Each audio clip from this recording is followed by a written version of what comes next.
செம்மணி புதைகுழிக்கு சர்வதேச நீதி வேண்டும் என கோரி நாம் தமிழர் கட்சியினர் ஆர்ப்பாட்ட பேரணி ஒன்றை நடத்தியிருக்கிறார்கள்.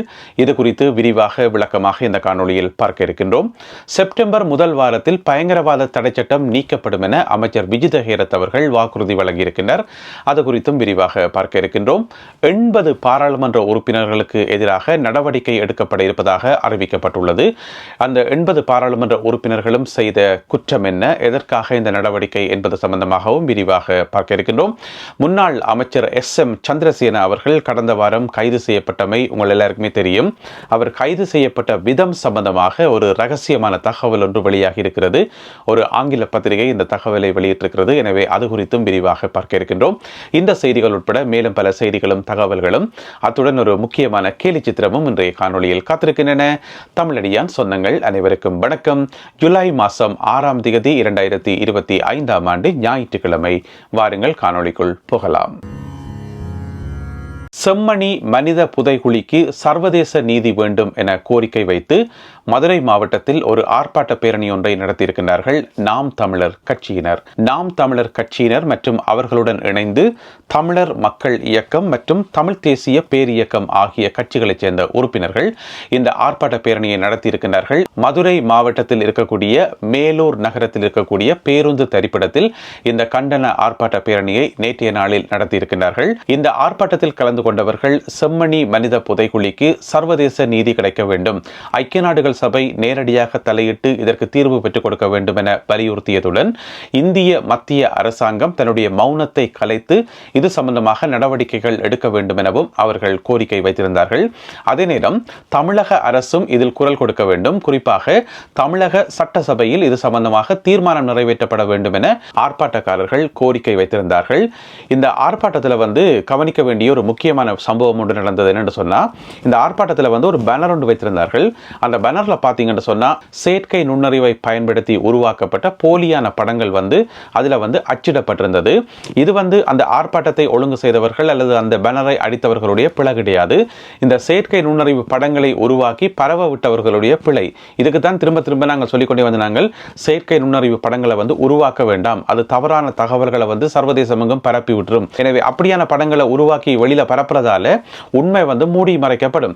இப்ப பாத்தீங்கன்னு சொன்னா நேற்று நடந்த அந்த ஆர்ப்பாட்டத்தில் அந்த படங்கள் தான் காட்சிப்படுத்தப்பட்டிருந்தது. அதில் போராடியவர்களுடைய பிழை இல்லை என்று சொன்னா அவர்களுக்கு வழங்கப்பட்ட தகவல் அப்படி அவர்கள் நிச்சயம் படம் போராடக்கு இந்த சிறுவன் தான் அதில் கொல்லப்பட்டதாகும் என்று சொல்லி தானே. எனவே இப்படியான தவறான தகவல்களை பரப்பாமல் நாங்கள் முதல் கட்டுப்பாடாக இருக்கணும். நாங்கள் இப்படியான பிழையான தகவல்களை பரப்பக்கூடாது. எனவே இனிமேலாவது இந்த செயற்கை நுண்ணறிவு விடயத்தில் நாங்கள் அவதானமாக இருப்போம். பயங்கரவாத தடைச்சட்டம் செப்டம்பர் மாதம் முதல் வாரத்தில் நீக்கப்படும் என அமைச்சர் விஜித ஹேரத் அவர்கள் வாக்குறுதி வழங்கியிருக்கின்றார். தனியார் தொலைக்காட்சி ஒன்றுக்கு அவர் பேட்டி வழங்கியிருந்தவர். அந்த பேட்டியின் போது பல்வேறு விடயங்களை சுட்டிக்காட்டியிருந்தார். அதில் மிக முக்கியமானது பயங்கரவாத தடைச்சட்டம் நீக்கப்படும் என்று சொல்லி அரசாங்கம் திரும்ப திரும்பவே சொல்லிக்கொண்டே வந்தது. ஆனால் எப்போ நீக்கப்படும் என்று சொல்லி சரியான திகதியோ அல்லது சரியான ஒரு கால அளவோ குறிப்பிடப்படவில்லை. இப்போதான் முதல் முறையாக அமைச்சர் விஜித ஹேரத் அவர்கள் அந்த காலப்பகுதியை குறிப்பிட்டிருக்கின்றார். செப்டம்பர் முதல் வாரத்தில் பயங்கரவாத சட்டம் நீக்கப்படும் என்று சொல்லி அவர் சொல்லியிருக்கின்றார்.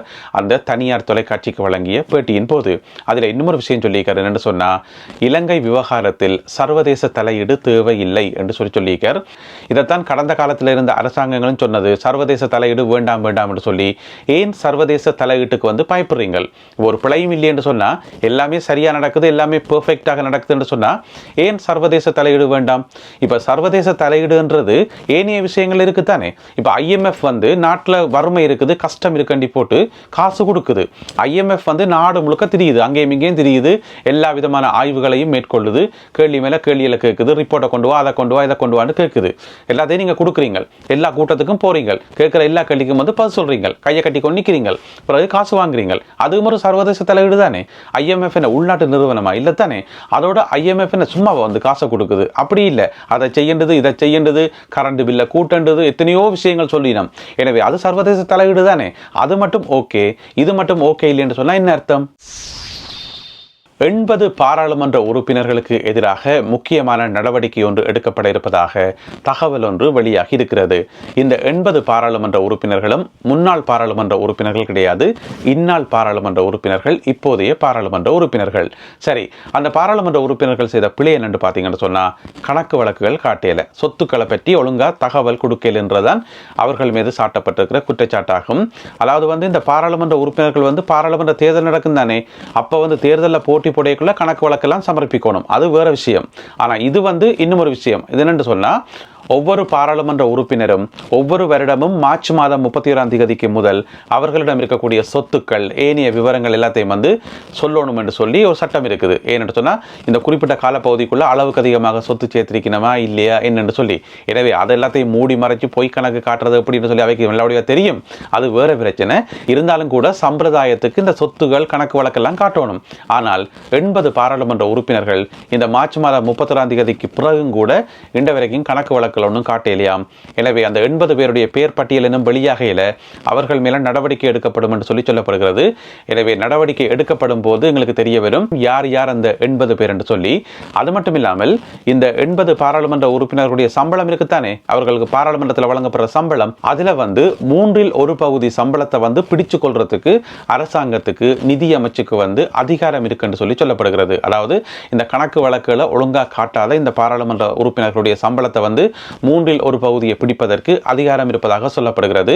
எனவே இந்த பாராளுமன்ற உறுப்பினர்கள் மீது என்ன விதமான நடவடிக்கை எடுக்கப்பட உள்ளன என்பது சம்பந்தமாக பொறுத்திருந்து பார்ப்போம். பேருந்து சாரதிகள் சீட் பெல்ட் அணிவது சம்பந்தமாக ஒரு செய்தி ஒன்று வந்திருந்தது. அந்த செய்தியை நாங்களும் இங்கே சொல்லியிருந்த நாங்கள் சொன்னது மட்டுமில்லாமல் கடுமையான விமர்சனம் ஒன்றையும் முன் வச்சிருந்த நாங்கள். அது என்னென்னு சொன்னால், இந்த மாதம் ஜூலை மாதம் 1ஆம் தேதியிலிருந்து பேருந்து சாரதிகள் சீட் பெல்ட் அணிவது கட்டாயம் என்று சொல்லி ஒரு புதிய சட்டம் வந்திருக்கிறது. போலீஸ் அதனை அறிவித்திருக்கிறது என்று சொல்லி செய்தி வந்தது. எல்லா ஊடகங்களையும் அந்த செய்தி வந்தது. அப்போ நானும் அந்த செய்தியை சொல்லியிருந்தேன். நான் சொன்னது மட்டுமில்லாமல் இலங்கையில் இப்போதான் ஜூலை மாதம் 1ஆம் தேதி 2025 ஆண்டுல தான் அந்த சட்டத்தை கொண்டறினோம்டா அது ஒரு வெட்கக்கேடு, ஒரு அவமானம். இது 1948ஆம் ஆண்டிலே கொண்டு வந்திருக்க வேண்டிய சட்டம் என்று சொல்லி ஒரு விமர்சனம் என்று சொன்னாங்க தானே. இப்போ போலீஸ் திணைக்களம் இந்த விமர்சனங்கள், இந்த செய்திகள் எல்லாத்தையும் அடியோட மறுத்து இருக்குது. அப்படி இந்த ஜூலை மாதம் 1ஆம் தேதியிலிருந்து ஒரு சட்டம் கொண்டு வரப்படையில, புதிதாக எந்த ஒரு சட்டமும் இயற்றப்படையில. பேருந்து சாரதிகள் சீட் பெல்ட் போடணும் என்றது பழைய சட்டம், அது அந்த காலம் தொடக்கமே இருக்குது. 2011ஆம் ஆண்டுல இருந்து அது நடைமுறையில் இருக்குது. ஆனால் யாரும் ஒழுங்கா பின்பற்றலையே ஒழிய சட்டம்ன்றது அப்பையில இருந்து இருக்குது. அதாவது 2011ஆம் ஆண்டு ஒரு விசேட வர்த்தமானி ஒன்று வெளியிடப்பட்டதாம். எப்படி என்று சொன்னா, 2011ஆம் ஆண்டு ஆகஸ்ட் மாதம் 9ஆம் தேதி வெளியிடப்பட்ட விசேட வர்த்தமானியில் சொல்லப்பட்டிருக்காம், பேருந்து சாரதிகள் சீட் பெல்ட் அணிவது கட்டாயம் என்று சொல்லி. எனவே அது ஏற்கனவே இருக்கிற ஒரு விஷயம் தான், புதிதாக கொண்டு வரப்படையில. எனவே புதிதாக வந்திருக்கிற சட்டம் என்று சொல்லி வந்த செய்திகள் எல்லாமே பொய் என்று சொல்லி போலீஸ் திணைக்களம் தன்னுடைய கண்டனத்தை வெளியிட்டிருக்கிறது. அது மட்டும் இல்லாமல் ஒரு சில ஊடகங்கள், எந்த ஊடகங்கள் தெரியல, அது இலங்கையில் இருக்கிற ஊடகங்களாகும், ஒரு சில ஊடகங்கள் செய்தி போட்டவையாம், சீட்டு பெல்ட் கரநேரம் அணிஞ்சா அது உடம்புக்கு கூடாது, நிறைய நேரம் சீட்டு பெல்ட் போட்டுக்கொண்டிருந்தா உடம்பை அது பாதிக்கும் என்று சொல்லி கட்டுரை போட்டவையாம். இப்போ அவைக்கு அதான் முக்கியம், சீட்டு பெல்ட் போடுறதான் முக்கியம். இப்போதான் கொஞ்சம் கொஞ்சமாக ஒவ்வொரு சாரதிக்கும் சொல்லி சொல்லி சீட்டு பெல்ட் போட பண்ணினா, அதுக்கிடையில் அது உடம்புக்கு கூடாது, அது சரியில்லை, இது சரியில்லைன்னு கட்டுரை போட்டா அப்போ யாராவது சீட்டு பெல்ட் போடுவீனமா? இல்லை தானே. அதையும் போலீஸ் கண்டிச்சிருக்குது. இந்த மாதிரி ஊடகங்கள் தவறான செய்திகளை பரப்பிக்கொண்டே இருக்குன்னு சொல்லி. எனவே எந்தெந்த ஊடகங்கள் இந்த செய்தி வந்தன்னு தெரியல. எனவே இந்த மாதிரி வெளிவந்த எல்லா செய்திகளையும் கேட்டு போலீஸ் டிபார்ட்மெண்ட் அப்செட் ஆகி இப்போ ஒரு அறிக்கை ஒன்றை வெளியிட்டிருக்கிறார்கள். அந்த அறிக்கை ஒரு கடுமையான தொனியில் அந்த அறிக்கை வெளியிடப்பட்டிருக்கிறது. இதில் என்ன விஷயம் என்று சொன்னா, சீட் பெல்ட் போடுறது உடம்புக்கு கூடாதோ அல்லது கூடுமோ அது வேற பிரச்சனை, உயிருக்கு நல்லது, உயிருக்கு பாதுகாப்பானது. செம்மணி மனித புதைகுழி விவகாரம் இப்பொழுது சர்வதேச கவனத்தை ஈர்த்து வருகிறது. ஏராளமான சர்வதேச ஊடகங்களில் இது சம்பந்தமான செய்திகள் தொடர்ச்சியாக வந்து கொண்டே இருக்குது. நாங்கள் அதனை சுட்டிக்காட்டி இருக்கிறோம். அதே வேளையில் பார்த்தீங்கன்னு சொன்னால் ஒரு கொஞ்ச காலமாக கிட்டத்தட்ட ஒரு மாதத்துக்கு மேலே தென்னிலங்கையிலிருந்து வெளிவார ஆங்கில ஊடகங்களும் சரி, சிங்கள ஊடகங்களும் சரி, அப்படி ஒரு சம்பவம் வடபகுதியில் நடக்கிற மாதிரியே செய்திகள் போடுறதே இல்லை. ஏதோ தங்களுக்கும் வடபகுதிக்கும் எந்த விதமான சம்மந்தமும் இல்லை, வடபகுதி என்றது வேற நாடு, அது இன்னும் ஒரு தனி தீவண்ட மாதிரி நினைச்சு கொண்டிருக்கிற போல நடக்குது. எனவே அது சம்பந்தமான செய்திகளோடும் போடுறதே இல்லை, மூடி மறைச்சு கொண்டு வந்தது. அப்போ நாங்கள் இங்கே சுட்டி காட்டி நாங்கள் திரும்ப திரும்ப ஏன் அந்த செய்திகளை வந்து மூடி மறைக்கிறீங்கள், ஏன் சிங்கள மக்களுக்கு வந்து பொய் சொல்றீங்க தானே என்று சொல்லி திரும்ப திரும்ப சுட்டி காட்டினாங்க. இப்போ பார்த்தீங்கன்னு சொன்னால் கொஞ்ச காலமாக தொடர்ந்து செய்திகள் வந்துட்டே இருக்குது. அந்த வகையில் பார்த்தீங்கன்னு சொன்னால் இன்றைக்கு ஞாயிற்றுக்கிழமை வெளிவந்திருக்கக்கூடிய பெரும்பாலான பத்திரிகைகளில் வந்து இது சம்பந்தமான செய்தி குறிப்புகள், கட்டுரைகள் எல்லாம் போடப்பட்டிருக்கிறது. ஒரு சில ஆங்கில பத்திரிகைகளில் வந்து முழுப்பக்க கட்டுரையே போடப்பட்டிருக்கிறது. எனவே இதெல்லாம் வரவேற்கப்பட வேண்டிய விடயமாகும். எல்லா செய்திகளையும் சொல்லுங்க, சிங்கள மக்களுக்கு சொல்லுங்க, இதுதான் நடந்தது, இப்படித்தான் நடந்தது, இத்தனை எலும்புக்கூடுகள் எல்லாம் மீட்கப்பட்டு சொல்லி சொல்லுங்க. ஏன் மூடி மறைக்கணும்? மக்கள் முடிவெடுப்பினம் எது சரி பிள்ளை என்று சொல்லி அதுக்காக தகவல்களை மூடி மறைக்கணும் சொல்லி எந்த விதமான அவசியமும் இல்லை. எனவே இப்பொழுதுதான் சிங்கள மற்றும் ஆங்கில ஊடகங்கள் இது சம்பந்தமான செய்திகளை வெளியிட ஆரம்பித்திருக்கிறார்கள். ஆனால் இன்று வரைக்கும் அறவே செய்தி வெளியிடாத ஒரு சில ஊடகங்களும் இருக்குது. எனவே அவர்கள் ஒரு பக்கம் இருக்கட்டும், பெரும்பாலான ஊடகங்கள் இப்பொழுது செம்மணி விடயத்தை வந்து செய்திகளாக போட ஆரம்பித்துள்ளன. முன்னாள் அமைச்சர் SM சந்திரசேன கடந்த வாரம் கைது செய்யப்பட்டு விளக்கமறியலில் வைக்கப்பட்டிருக்கிறார். உங்கள் எல்லாருக்குமே தெரியும். அவர் கைது செய்யப்பட்ட போது வெளிவந்த செய்தி என்னென்னு சொன்னால், லஞ்ச ஊழல் ஆணைக்குழு வந்து அவருக்கு கடிதம் அனுப்பினது, விசாரணைக்கு வாங்கோ, சாட்சியம் சொல்ல வாங்கோன்னு சொல்லி. அதை கேட்டு அவர் போன இடத்துல வந்து சாட்சியம் கொடுத்து பிற சாட்சியங்கள் எல்லாம் கொடுத்து எல்லாத்தையும் ஒப்புக்கொண்ட பிறகு லஞ்ச ஊழல் ஆணைக்குழு அவரை கைது செய்து விட்டது. இப்படித்தானே செய்தி வந்தது, அப்படித்தானே நாங்களும் இங்கே சொன்னாங்க. ஆனால் இன்றைக்கு கொழும்பிலிருந்து வெளிவந்திருக்கக்கூடிய ஒரு ஆங்கில பத்திரிகையில உண்மையான செய்தி வந்து போடப்பட்டிருக்கு. என்னன்னு சொன்னா, அப்படி நடக்கவே இல்லையாம். அதாவது வந்து SM சந்திரசேன அவர்களுக்கு வந்து நிறைய தரம் லஞ்ச ஊழல் ஆணைக்குழு வந்து கடிதம் அனுப்பினதாம். லஞ்ச ஊழல் ஆணைக்குழுவுக்கு மேல கடிதத்துக்கு மேல கடிதம் போட்டுக்கொண்டே இருந்ததாம். விசாரணைக்கு வாங்கோன்னு சொல்லி.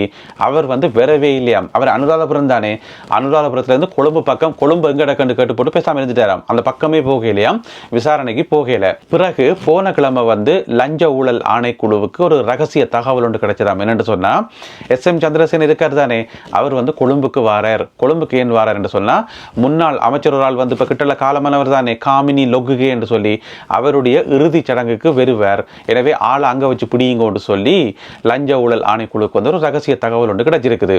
அப்போ லஞ்ச ஊழல் ஆணைக்குழு என்ன செய்திருக்குது, திரும்ப SM சந்திரசேன அவர்களுக்கு ஒரு தகவல் ஒன்றை அனுப்பியிருக்குது. இந்த மாதிரி உங்களுக்கு ஒரு முக்கியமான கடிதம் ஒன்று இருக்குது, வந்து எடுத்துட்டு போங்க. கொழும்புக்கு வாரீங்க தானே, வர்ற வழியில வந்து எடுத்துட்டு போங்க, ஒரு பிரச்சனையுமே இல்லை, உங்களுக்கு ஒரு கடிதம் கிடக்குன்னு சொல்லி ஒரு மெசேஜை பாஸ் பண்ணியிருக்கிறான். அதை கேட்டு இவர் கடிதம் எடுக்க போயிருக்கிறார். போன இடத்துல வந்து ஒரே கோழி அமுக்கின மாதிரி அப்படியே ஆள் அமுக்கியாச்சு. அமுக்கி விசாரிச்சு போட்டு அன்றைக்கே உடனே கைது செய்தாச்சு. எனவே வந்து இந்த பல நாள் கள்ளன் ஒரு நாள் பிடிபடுவான் என்று சொல்லி ஒரு பழமொழி இருக்கு. அது இவருக்கு தான் பொருந்தும் போல நடக்குது. கொழும்பு பக்கமே வரமாட்டேன் அடம் பிடிச்சு கொண்டு அண்டாபுரத்துல இருந்திருக்கார். கடைசியா செத்த வீட்டுக்கு போய் இப்போ வந்து ஒரே புடியா பிடிச்சாச்சால இப்போ வந்து விளக்கமறியலில் வைக்கப்பட்டிருக்கார். இதுதான் முன்னாள் அமைச்சர் SM சந்திரசேன அவர்கள் கைது செய்யப்பட்ட கதை என்று சொல்லி இன்று ஞாயிற்றுக்கிழமை கொழும்பில் இருந்து வெளிவந்திருக்கக்கூடிய ஒரு ஆங்கில பத்திரிகையில் செய்தி போடப்பட்டுள்ளது. அடுத்ததாக இன்றைய கேலி சித்திரம் கார்ட்டூன். இது ஒரு மிகவும் சாதாரணமான எளிமையான ஒரு கேலி சித்திரம். ஆனால் ஆழமான அர்த்தங்கள் இந்த கேலி சித்திரத்தில் இருக்குது. என்னன்னு சொன்னா, ஜனாதிபதி அனுரகுமார திசாநாயக்க அவர்கள் நிற்கிறார். அங்கால பார்த்தீங்கன்னு சொன்னால், எதிர்கட்சி தலைவர் சஜித் பிரேமதாசா தலையில் வந்து பெண்ணாம்பெரிய ஒரு கண்டெய்னரை தூக்கி வச்சு கொண்டு வாரார். அதாவது பெரிய ஒரு கொள்கலன் ஒன்றை தூக்கி கொண்டு வாரார். அப்போ இந்த கேலி சித்திரத்தினுடைய அர்த்தம் என்னன்னு சொன்னால், ஒன்று இப்படி இருக்கலாம். அதாவது ஜனாதிபதி அனுரகுமார திசாநாயக்க அவர்கள் நினைக்கலாம், நாட்டில் இருக்கக்கூடிய முக்கியமான பெரும்பாலான பிரச்சனை எல்லாத்தையும் தீர்த்து கொண்டு வாரம், சொல்லிக்கொள்கிற அளவுக்கு பெரிய பிரச்சனையே இல்லை என்று பார்த்தா இந்த கண்டெய்னரை தூக்கி கொண்டு வாரார். அல்லது எதிர்கட்சிகளுக்கு வந்து வேறு பிரச்சனையே கிடையாது பாருங்க, கடைசியில் இந்த கண்டெய்னரை தூக்கி கொண்டு வரணும் என்று சொல்லி அப்படின்னு நினைக்கலாம். எனவே பலவிதமாக நினைக்கலாம். இன்னும் என்னென்ன எல்லாம் நெப்பர்ன்றதை உங்களுடைய கற்பனைக்கே விட்டுவிடுறேன். எனவே இந்த கேலி சித்திரத்தை பார்க்கக்குள்ள நீங்கள் என்ன நினைக்கிறீங்கள் என்பதை மறக்காமல் கீழே எழுதுங்கள். அத்துடன் இன்றைய காணொலியில் பகிர்ந்து கொள்ளப்பட்ட செய்திகள் தொடர்பான உங்களுடைய கருத்துக்களையும் மறக்காமல் கீழே எழுதுங்கள். மீண்டும் மற்றொரு காணொலியில் உங்கள் அனைவரையும் சந்திக்கின்றேன். அதுவரை நன்றி, வணக்கம்.